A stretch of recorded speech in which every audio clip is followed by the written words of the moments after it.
Hi అండి, అందరికీ నమస్కారం. Welcome to my channel. ఇప్పుడే అందిన వార్త, విమానం ఘోర ప్రమాదం అండి. సో 177 మంది ప్రాణాలు గాల్లో. వివరాలు వీడియోలో తెలుసుకుందాం. వీడియో ఎక్కడ స్కిప్ చేయకుండా ఎండ్ వరకు చూడండి. అప్పుడే పూర్తి ఇన్ఫర్మేషన్ అర్థమవుతుంది. అలాగే వీడియో నచ్చినట్లయితే లైక్ చేయండి. ఇంకా సబ్స్క్రైబ్ చేసుకున్నట్లయితే మన ఛానల్ని సబ్స్క్రైబ్ చేసుకోవడం ద్వారా నేను చేసే ప్రతి ఒక్క వీడియో మీ వరకు రీచ్ అవుతుంది.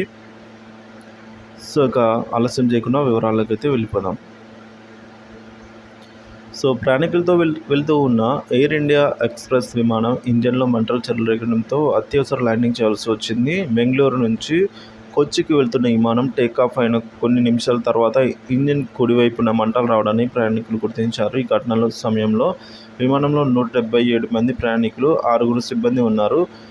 విమానం ప్రమాదంలో ఉందని వారంతా తీవ్ర ఆందోళనకు గురయ్యారు. చివరకు శనివారం రాత్రి 11:12 కెంపెగౌడ ఇంటర్నేషనల్ విమానాశ్రయంలో అత్యవసర ల్యాండింగ్ చేశారు. వెంటనే పూర్తి స్థాయి ఎమర్జెన్సీ పరిస్థితిని ప్రకటించినట్లు విమానాశ్రయ అధికారులు చెప్పారు. ఇంకా విమానం ల్యాండ్ అయిన వెంటనే మంటల్ని ఆర్పేసినట్లుగా వెల్లడించారు. ప్రయాణికులందరినీ, విమానంలో సిబ్బందిని క్షేమంగా బయటకు పంపించేశారు. ఎవరికీ గాయాలు కాలేదు.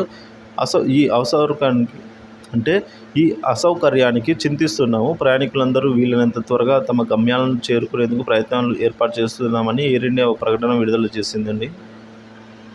సో ఆదివారం ఉదయం కొచ్చికి వెళ్ళే ఒక ఎయిర్ ఇండియా విమానంలో 122 మంది ప్రయాణికులను పంపారు. మిగతా ప్రయాణికులను కూడా వేరే విమానాల్లో పంపిస్తామని BBC ఎయిర్ ఇండియా అధికారి ప్రతినిధి చెప్పారు.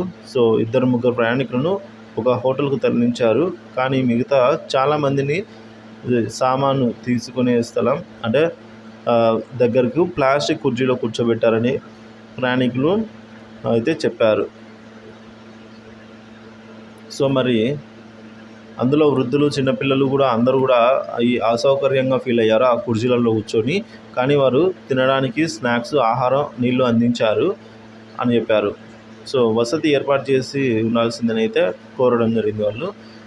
సో ఈరోజు ఉదయం నుంచి ప్రయాణికుల్ని పంపిస్తున్నారు. సో వెంటనే మరో విమానాన్ని ఏర్పాటు చేస్తున్నట్టు చెప్పారు. కానీ రాత్రి గడిచిపోయింది. ఉదయం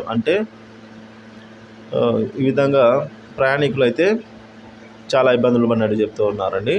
సో వీడియో నచ్చినట్లయితే లైక్ చేయండి. ఇలాంటి వీడియోస్ చూసి సబ్స్క్రైబ్ చేసుకోండి. Thank you for watching this video.